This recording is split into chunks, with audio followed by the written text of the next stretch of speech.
परमेश्वर के अति पवित्र नाम की महिमा हो। आज जुलाई के आखिरी दिन हम परमेश्वर का धन्यवाद करें कि उसने हमें पूरे महीने सुरक्षित रखा। कितना ही आशीषमयी महीना रहा ये हमारे लिए। जब कितने ही लोग बीमारी में फंस गए थे, परेशानियों से गुजर रहे थे, प्रभु ने हमें बचा के रखा। क्या ये काफी नहीं कि हम उसका धन्यवाद करें? आज हम जिस वचन के भाग की तरफ मनन करने वाले हैं वो प्रेरित याकूब के द्वारा लिखी गई किताब, उसका पहला अध्याय, उसका 23वां वाक्य है। वहां ऐसा लिखा है, इसलिए सारी मलिनता और बैर भाव की बढ़ती को दूर करके उस वचन को नम्रता से ग्रहण कर लो जो हृदय में बोया गया है और जो तुम्हारे प्राणों का उद्धार कर सकता है। इस अनुग्रहित वचन से हम सत्य वचन और नम्रता विषय पर मनन करेंगे। पढ़ा हुआ वाक्य हमें बहुत स्पष्ट रूप से ये बताता है कि जो हृदय में बोया गया है उसे नम्रता से बर्ताव करें। हो सकता है कि आप सोचेंगे कि जो आप में पहले बोया गया है उसे वापस स्वीकार करना जरूरी है क्या?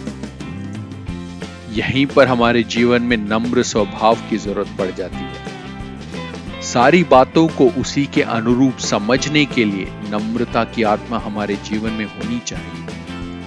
लेकिन इसी के विपरीत नम्रता की आत्मा की बजाय अगर हमारे जीवन में घमंड की आत्मा है तो हमारी गलतियों को हम पहचान नहीं पाते और उसके विपरीत हम उसके खिलाफ वाद विवाद करने वाले बन जाते हैं। यहाँ लेख लिखने वाला याकूब प्रभु यीशु मसीह के पहाड़ी उपदेशों द्वारा बहुत अधिक प्रभावित हुआ एक व्यक्ति था। हम वचन में देखते हैं उसकी नम्रता उसे बड़ा बनाती है। याकूब के जीवन का अध्ययन करें तो प्रभु यीशु मसीह के धरती की सेवा के समय में वो प्रभु के पीछे चलने और उस पे विश्वास करने के विषय में थोड़ा पीछे रहने वाला व्यक्ति था। लेकिन यीशु मसीह को स्वीकार कर लेने के बाद वो नम्रता की आत्मा के द्वारा चलाया गया व्यक्ति बन गया। नम्र होने के बावजूद मसीही समूह में अन्याय और लालच के विरोध में एक स्पष्ट राय रखने वाला व्यक्ति था। वचन के विद्वान याकूब को नए नियम के आमोस के रूप में जानते हैं। इतना ही नहीं, उनके लेखों को नए नियम के नीति वचन के रूप में जाना जाता है।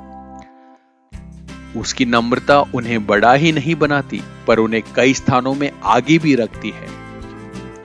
नए नियम में भी वो सबसे आगे गिना जाता है क्योंकि सारे लेखों में सबसे पहले लिखा गया था याकूब का लेख।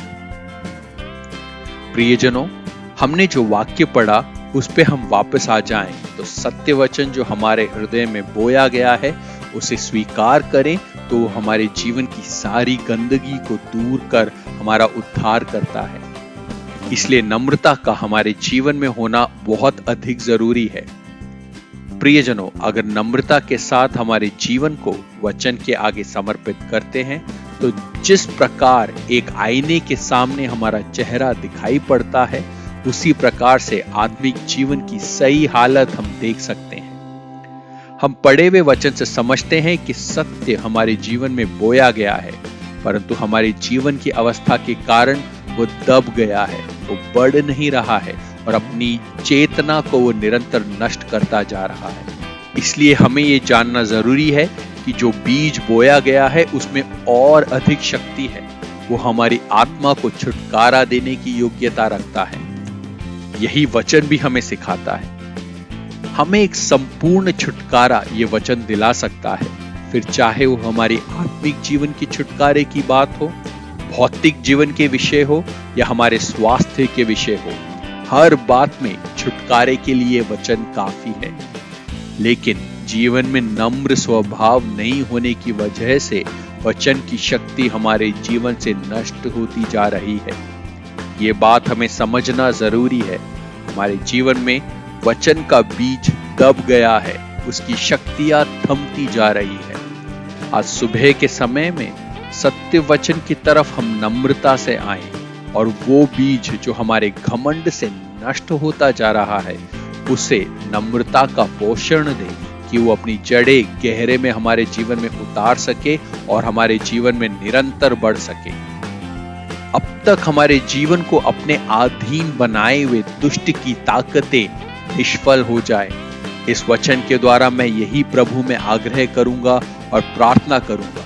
प्रभु आपको आशीष से भरे। जय मसीह की।